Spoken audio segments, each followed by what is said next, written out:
Attention wrestling fans, you're now about to listen to the man coming down the aisle from the main streets of South Elgin, Illinois, with a microphone in his hand and questions on his mind. This is Whaddya Say with DDJ.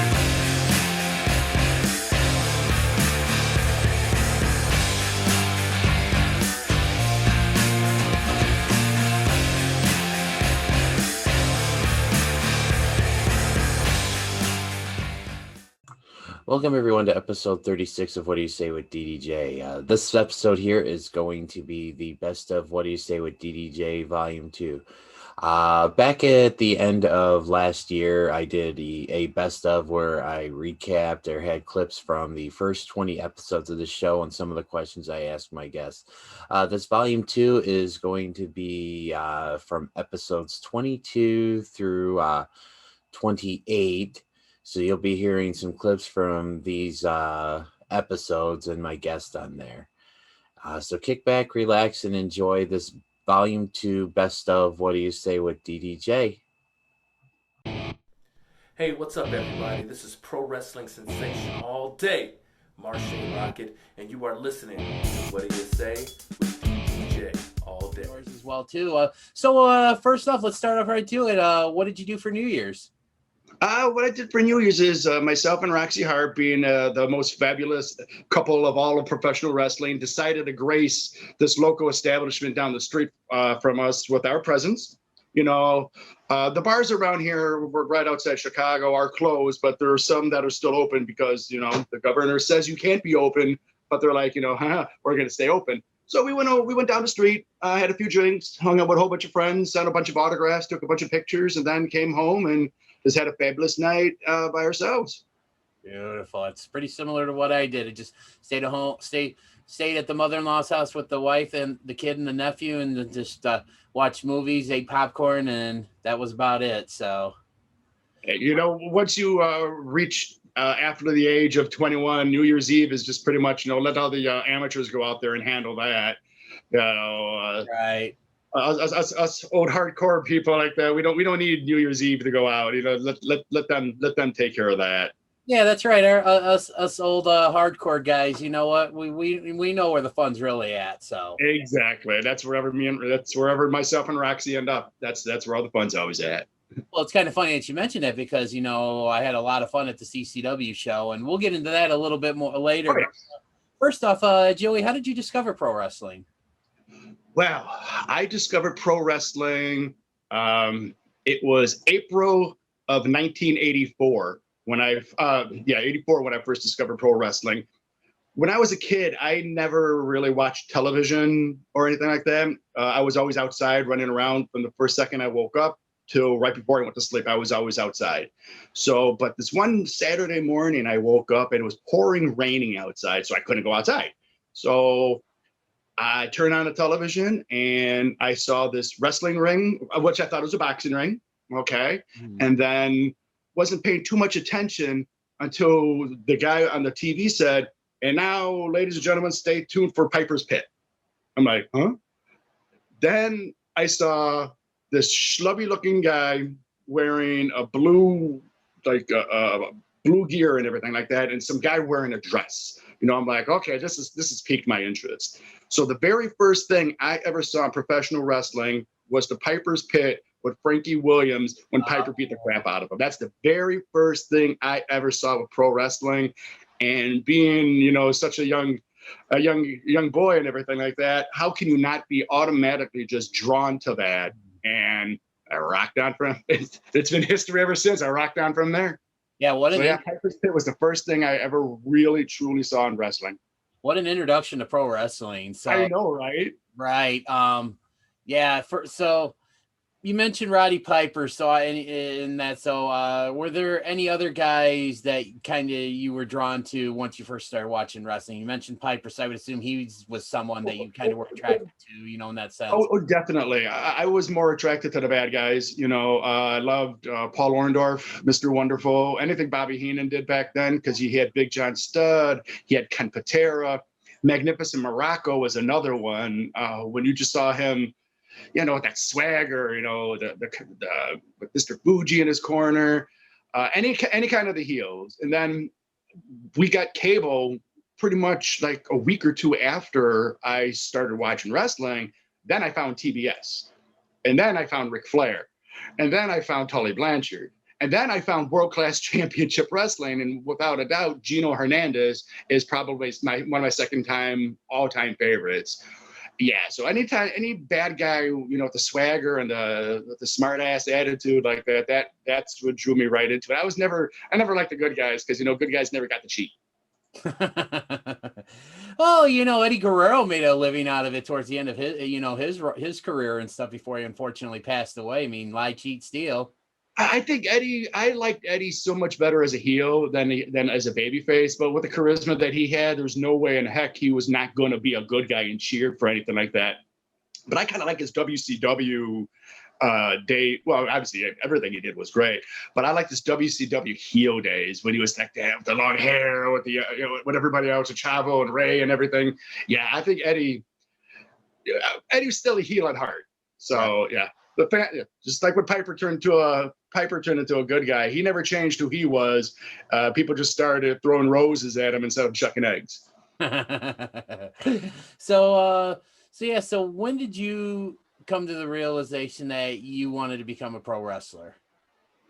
I think pretty much the second after Piper's Pit ended and found out what it actually all was. But as I'm sure you've done, I mean, you got the figures and everything like that, and I used to wrestle my pillow and, beat up my pillow and beat up my friends and everything like that. We would have matches in the backyard before backyard wrestling was ever a thing, you know what I'm saying? But back in those days, you really didn't know where to go.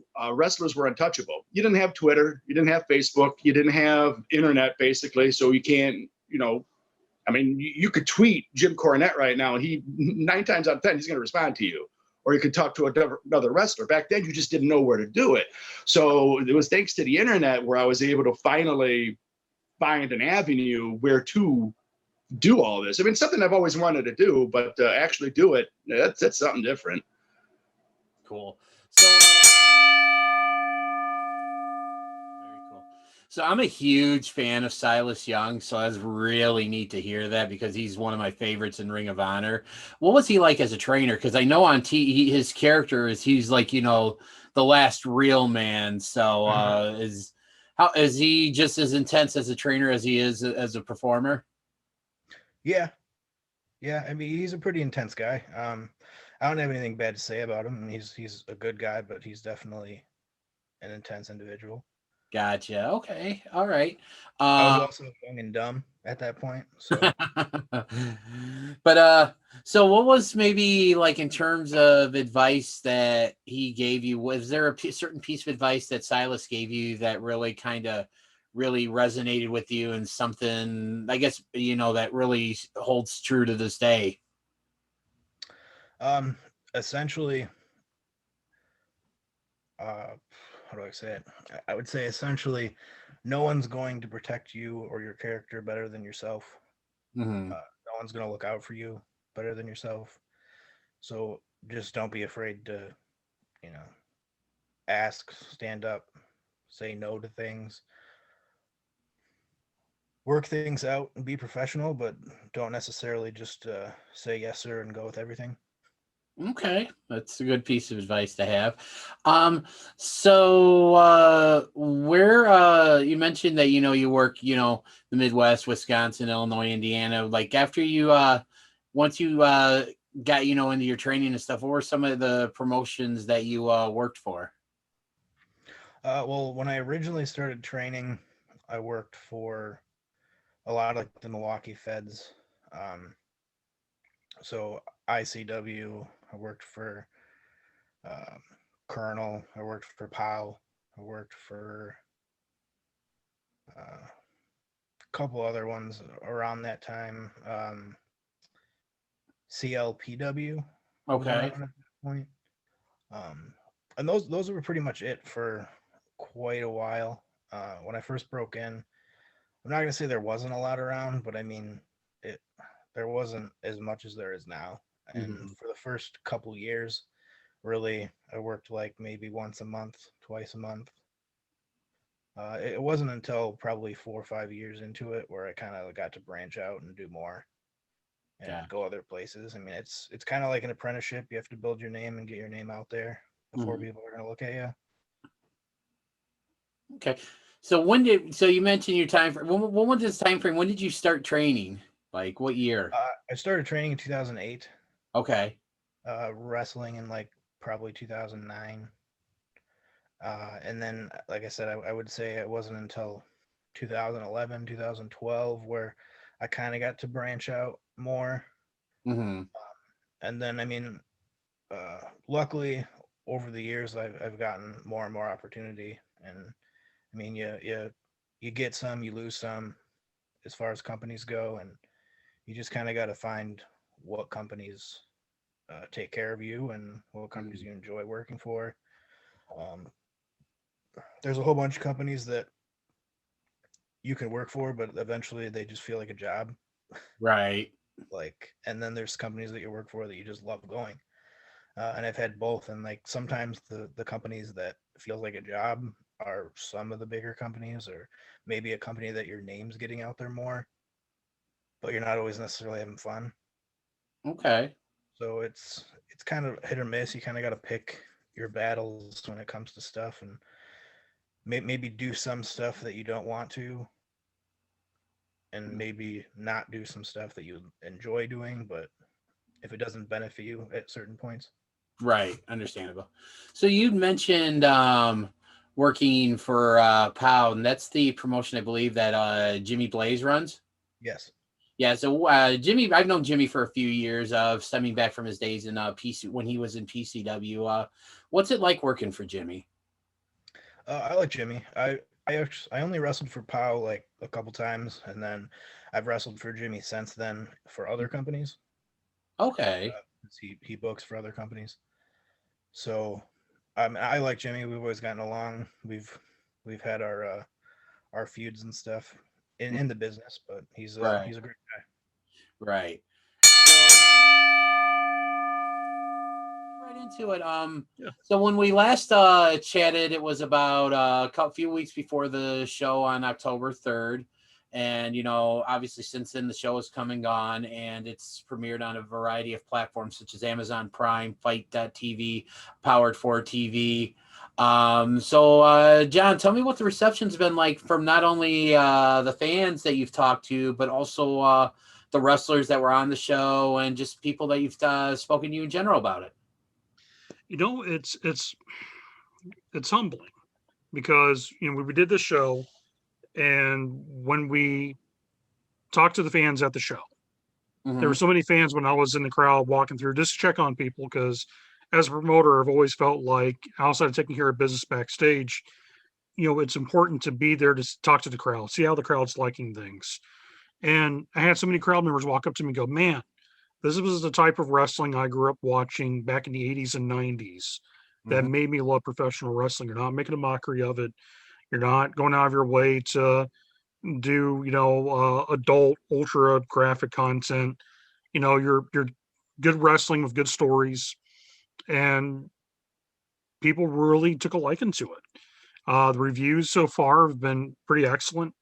Uh, I've talked to some fans from the United Kingdom that's watched our show. Wow.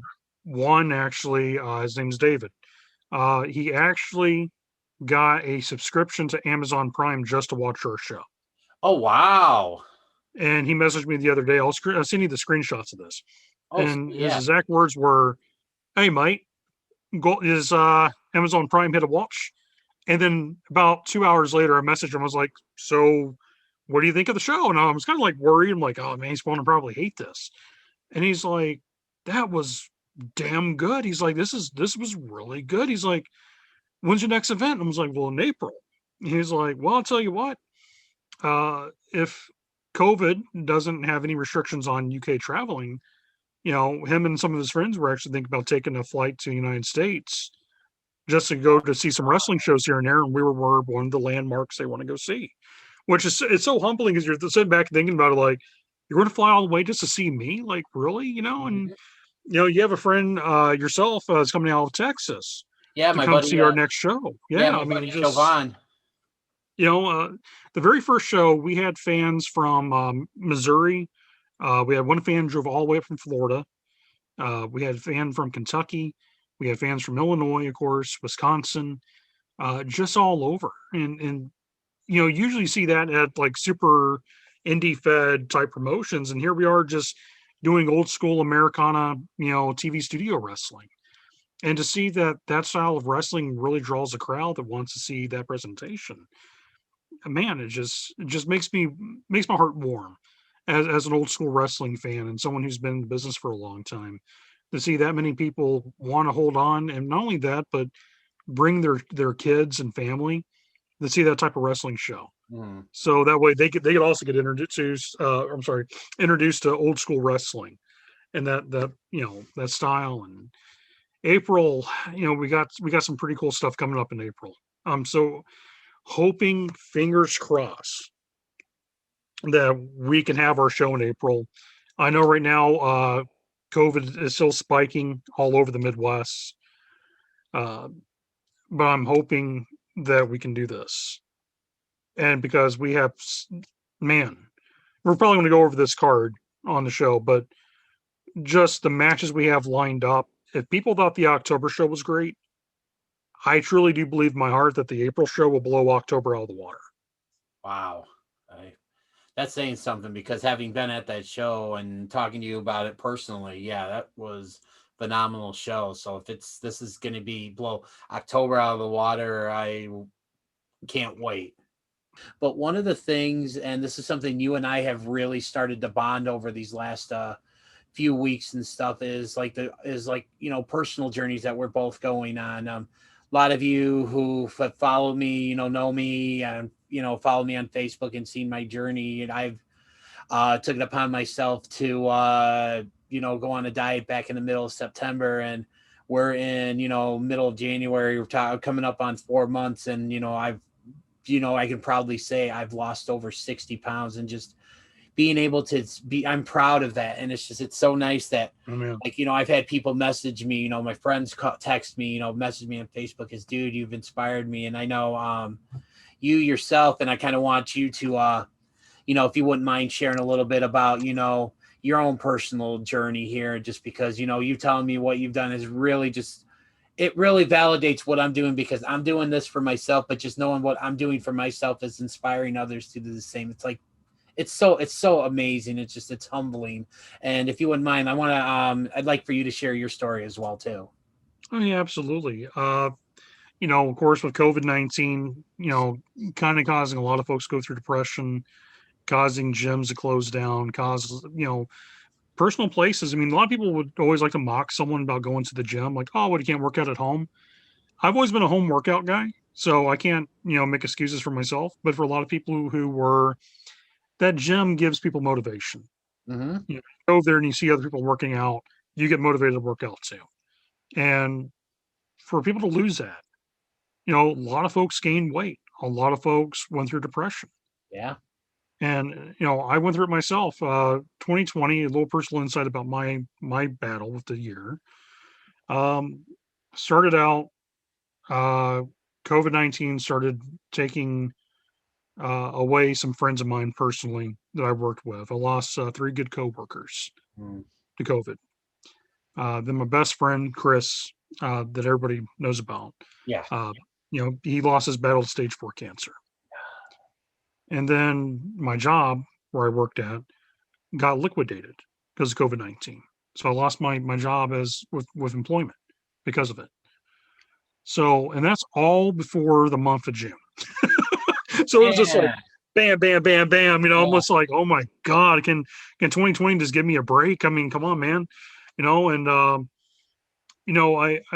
talked about depression before, in the battles that we all have with it. And there's some people that are more open with their battle with depression than others. And myself, I'm a suicide survivor, and I'm proud of that.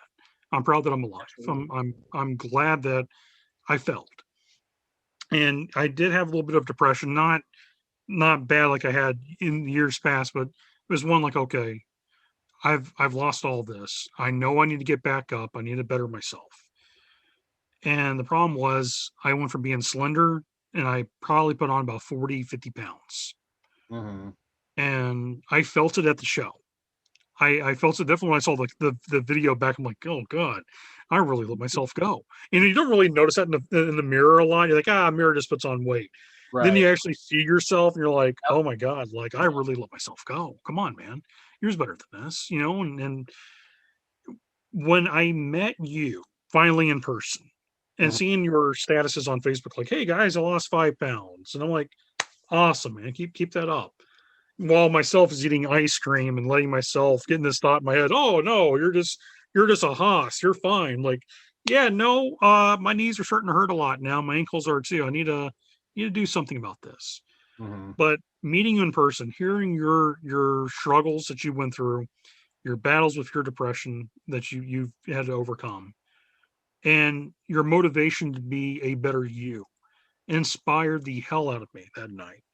That when I went home, I told my wife, I was like, I finally met, DDJ. And not only is he an awesome person, but every day, you see him putting in the work. Every day you see him trying to help out other people. And then most importantly, we see that you lost 60 pounds. Holy crap. That's like, a small child, if you really think about that. It's roughly the equivalent of my son, a little bit more than what my son weighs. Because my son's, I think, in the mid 40s, what he weighs. He's 5 and stuff. So I just think that's kind of when I hit that marker. And I realized, and I think I even thought about this when I realized this, I said something to my wife and then my mom, and it was just like, wow, that really put things into perspective. I basically lost, the equivalent of what my son weighs. Like I lost the equivalent of, a 5-year-old boy. Yeah. And that's thinking about all the pressure on your body carrying that weight. Mm-hmm. I feel it myself now, getting back into working out. I'm doing a lot of my old wrestler workouts, my Indian clubs, my Missas. Yep. I do 100 Hindu push-ups, 100 squats every day. Continuously work on eating proper food, cutting out the sweets, cutting out the soda, which the soda has been like the biggest pain in the ass. Mm-hmm. It's like, because I used to be like, oh man, Coca-Cola, and you crack the can open, you just have a good, and now it's like, I'm thinking to myself now, like, okay, how many days can I get away from not drinking a soda? And now I'm making a game out of it. Yeah. Because, when you make a game out of something, you have fun with it. Yep. So drinking water, Yep. And my goal is by June to at least lose 40 pounds. That is my goal. Oh, and yeah. then after I get to that 40-pound mark, I want to try to lose another 40 pounds. Yep. That's kind of the same attitude I've had. Like I said, I have a set place in mind of where I want to be. I'm almost there. But when I get there, I'm not going to stop. I want to keep going because I want to see how far I can take this. Yeah, absolutely. And that's the best mentality to have. Okay, now I lost this weight. Now what do I do? Okay, I go to the gym and I work out and sculpt my body. I make my body look healthier. I have strength, and I can carry on because my motivation, I think, is the same as yours. We both are family men. Mm-hmm. And we want to live a decent enough long life to see our family grow and move on and be happy people in their adulthood and their life. And of course we have, our wives, we want to live a long life to be with them. Mm-hmm. I mean, who the hell wants to be buried in a casket at 40 years old? I don't. That's my biggest fear. I don't want to die young. I want to be an old man that just enjoyed living a very unique life and get to tell the grandkids stories. That's my philosophy I want to do in life. Live long enough to enjoy every moment, everything that comes with it, good, bad, or the ugly, and be inspired to live life.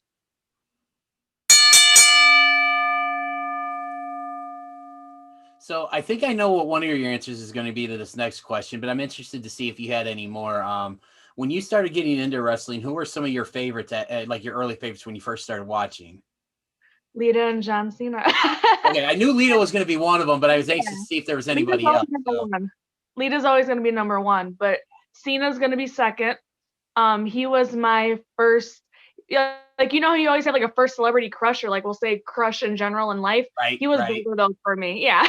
He right. was my first like celebrity crush as well as like guy crush. So yeah, when he was Dr. Thugonomics, not when he was like Dad John Cena now. The Even one though I'm you not doing know. it, but Yeah, yeah. I like the old. I loved Doctor Thugonomics John Cena, and Mhm. I love that you said Lita's because she's actually one of my favorite women wrestlers of all time as well too. So, and Nice. she's actually very. I'm lucky enough to having been able to meet her before, and she's just as cool in person. So, That's what I heard. I'm just like, oh, I was gonna be given the chance in 2020 to meet her, but obviously because of the pandemic and stuff.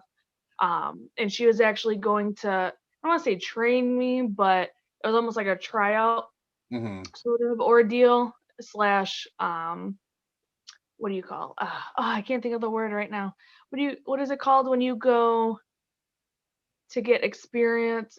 Oh my God, I can't remember what it's called. A seminar. There we Seminar. go. Okay, yeah, yeah. Yeah. I was like, oh, it's right there. But yeah, it was like kind of like a tryout for a company slash seminar slash a bunch of other things, but she was going to be one of the people involved. Hmm. Um, and I was like excited, but I was like, what if I like pass out or just start bawling my eyes out when I meet her? So I'm like, that was always in the back of my head. So I'm like, maybe it's a blessing it didn't happen because God knows what would have happened when I met her.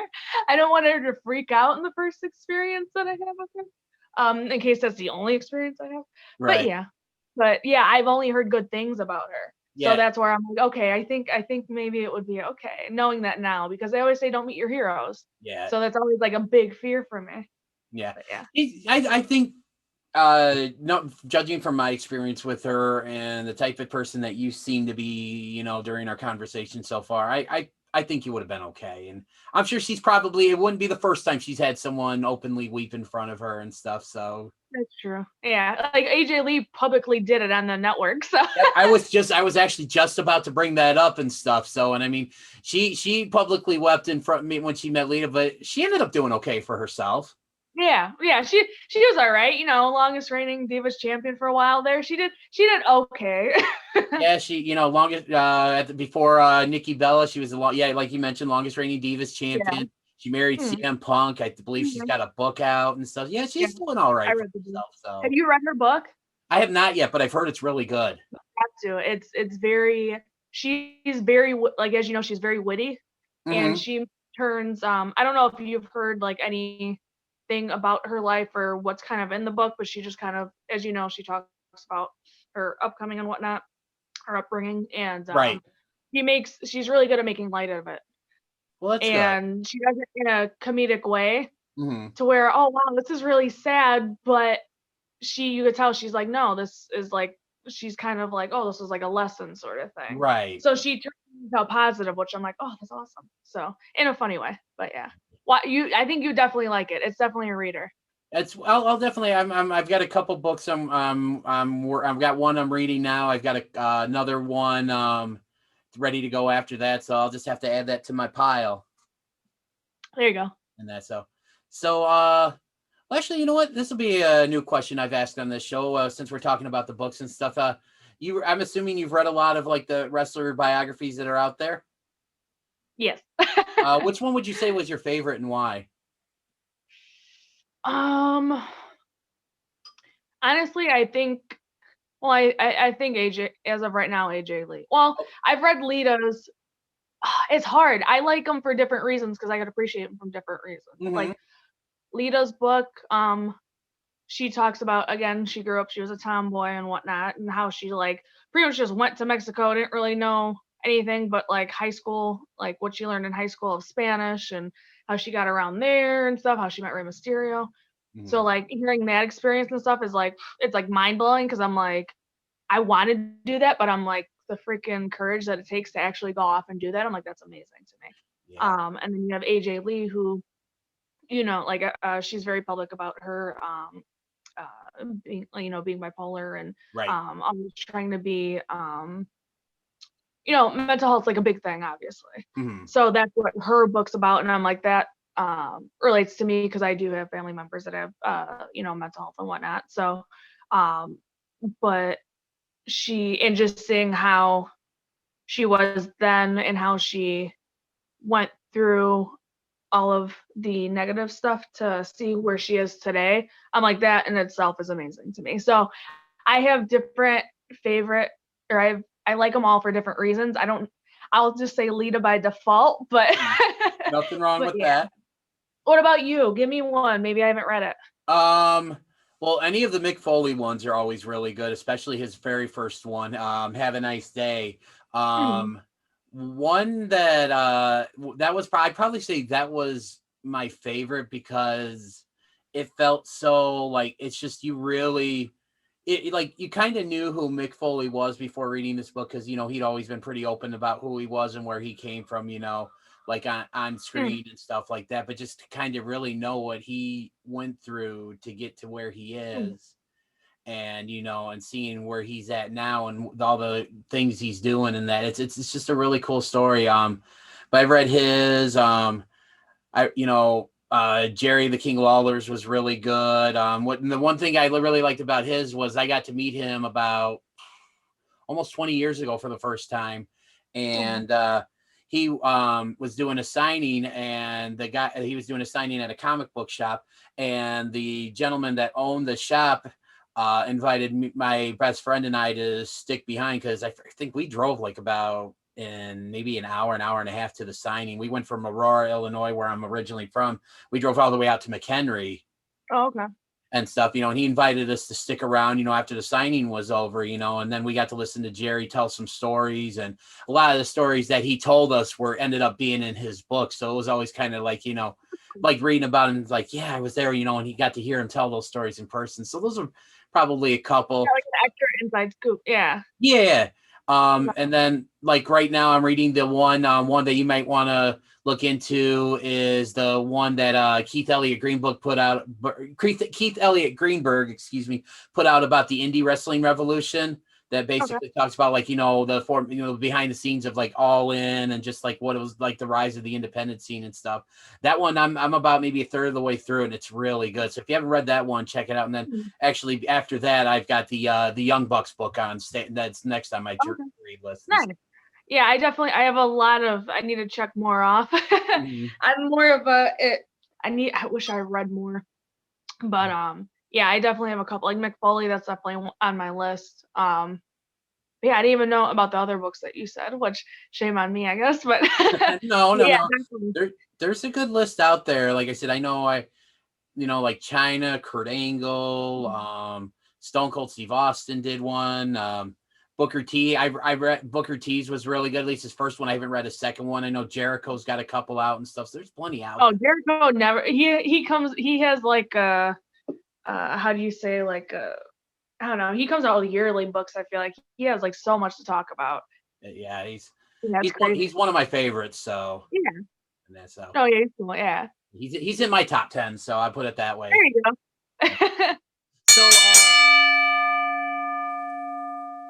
awesome. Well, first off, before we proceed any further, Pizza Ranch, awesome place. I know it's not where I live.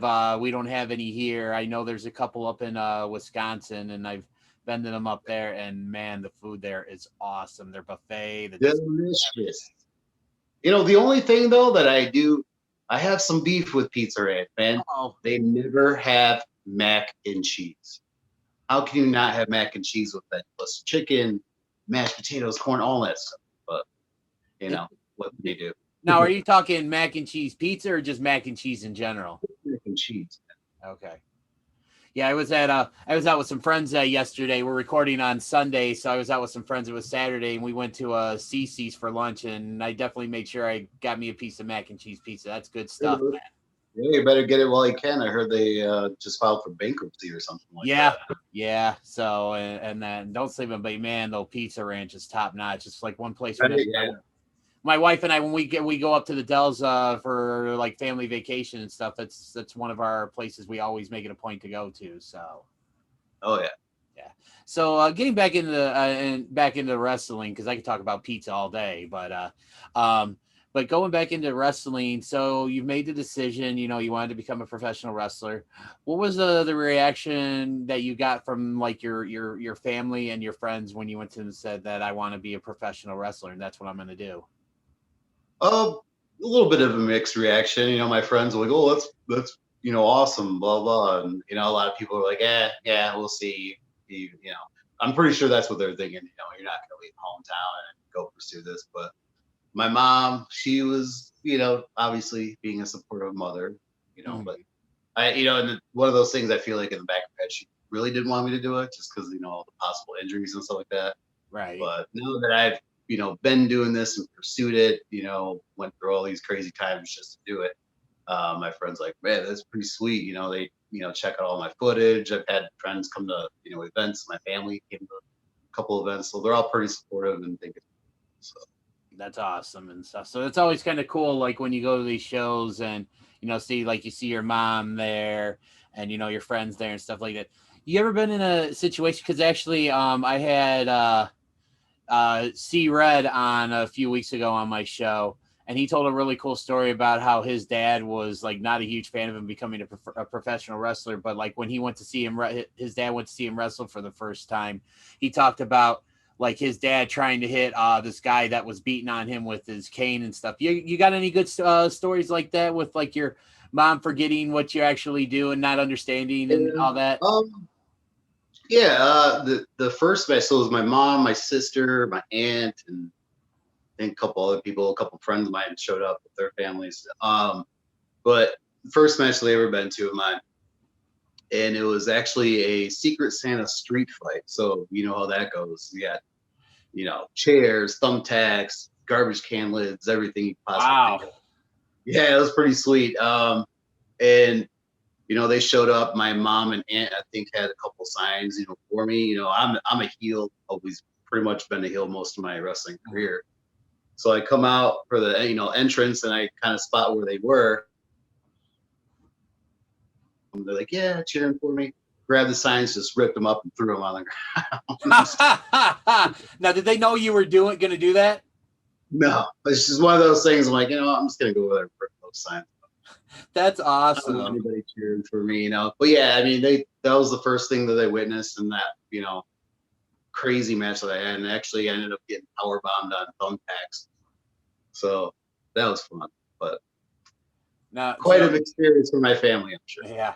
So a couple things I want to ask about it. First, that's a great story. I loved it. I got to ask, what did your mom say when you ran into her after the show? Like, did she say anything about that? No, she for the most part knows how it goes, Okay. I've been watching my whole life, so once in a while she would check it out. So she kind of knows how it goes with the, the heel baby face thing. And, she knew that I was kind of more of a heel, type of wrestler. So gotcha. She wouldn't expect any less. She definitely didn't expect that. But, yeah, she had fun with it. So that's cool. All right, welcome to another episode of What Do You Say with DDJ, and joining me this week is the vainglorious and notorious Paragon. Paragon, thank you so much for taking the time out of your day to do this with me. How are you this morning? Paragon is here. Paragon normally says he is always vainglorious, but Paragon be lying if he said he was feeling that way today. But you know what? I'm here, and I'm ready to have some fun. I'm ready to talk some talk and walk some more.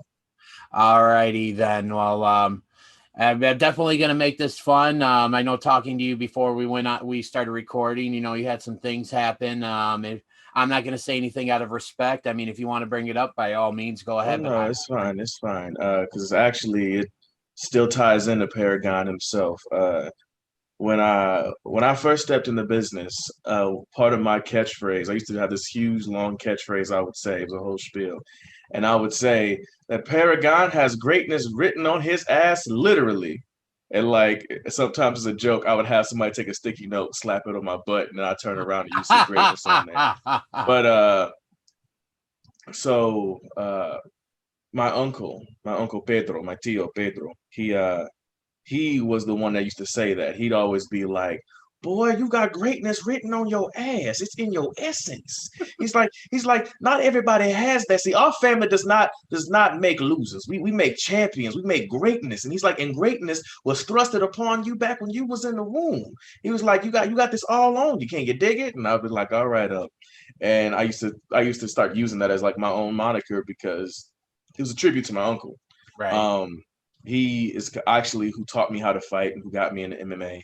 He is the one who taught me a lot about self-love and respecting oneself, both emotionally and physically when it comes to taking care of your body. He was also a herbalist, so he was always like, "Oh, you're dealing with this? Take some of that. You're dealing with this? Eat some of that. Dealing with that? If you massage that part of the muscle." And so he also taught me a lot about love. Him and my aunt were together from her 18th birthday until yesterday, when my uncle sadly passed away. But just it's paramount the way that he passed away. My uncle was in his 70s. I want to say close to mid 70s, and he passed away. He somebody's car got stuck in the snow, and he helped them push their car out of the snow. Like I said, he's in his 70s. Helped somebody push their car out of the snow. He came inside. He sat down in his chair, and he went.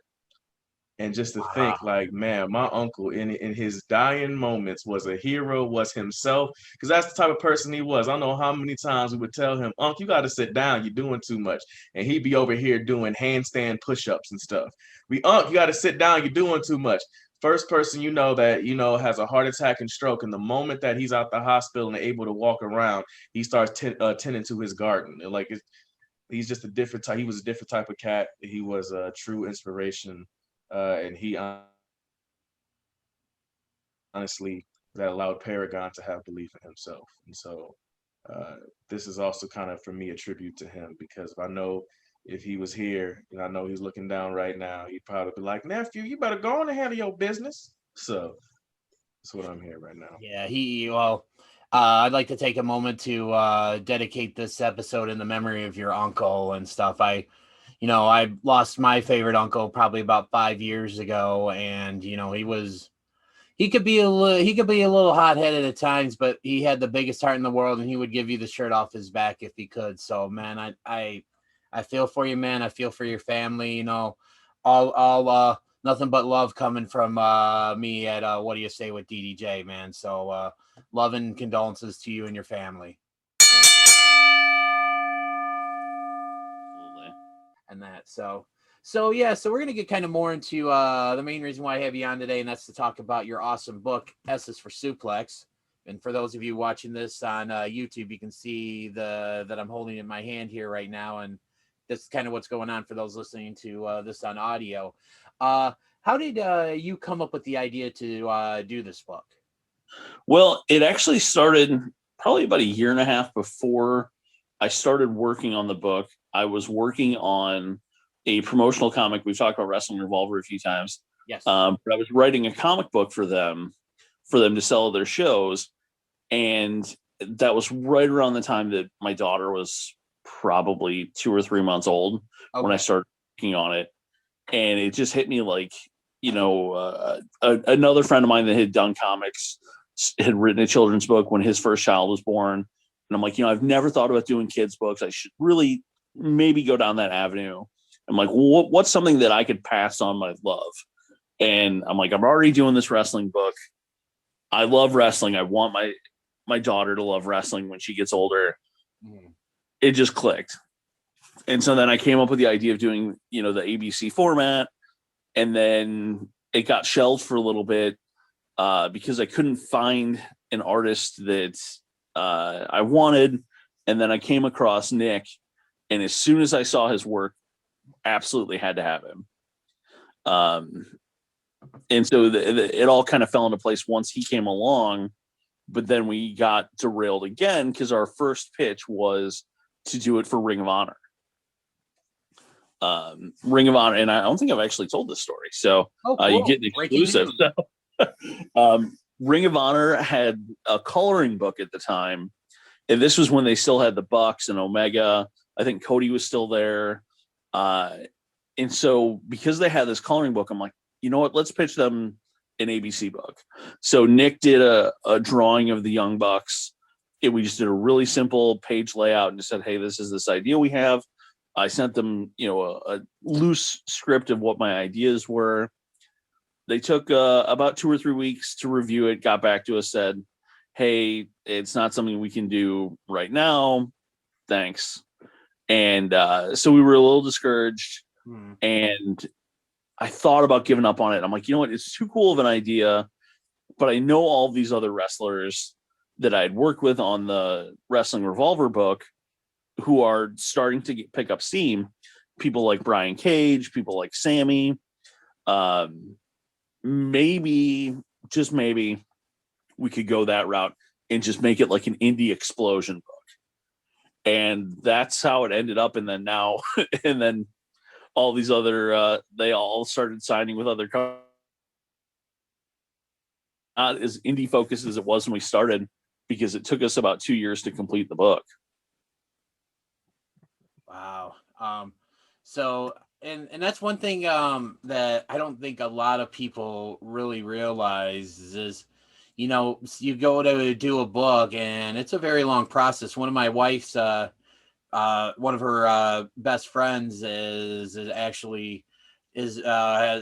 few books out, and it's just my wife has told me, I've talked to my wife's friend and stuff, and it's a long process. And can you detail, like, just kind of maybe shed some light on what the process is from, like, okay, I'm gonna write this book, you know, like, or I have this idea for a book, like how much work is actually involved in, like how long the process usually takes from like when you have the idea that you want to do the book and you start working on it to when you see like a finished product and it's on shelves, or, you know, in this case, like on Amazon where people can buy it. Yeah, absolutely. So like I said, this one took about 2 years start to finish from when we started working on it to when it actually was originally supposed to be released, which ended up being pretty early on in the pandemic. And then again, it got released about 6 months after that. So the actual writing process went really quickly on this to start, but it was a much simpler book. So it was, you know, A is for announcer. The announcer says who's coming to the ring. B is for babyface. Babyface are good wrestlers. Like, you know, it's a very simplistic book to write. So I handed it off to Nick in about a month. And then at that point in time, we only had, I think, 25, 26 wrestlers that were going to be in the book, and we were going to start doing repeats. So then he's a wrestler, so they would appear on multiple pages. So then he started doing layouts and things, and then I kept adding wrestlers. And then we were up to 40 wrestlers, and then we were up to 50 wrestlers.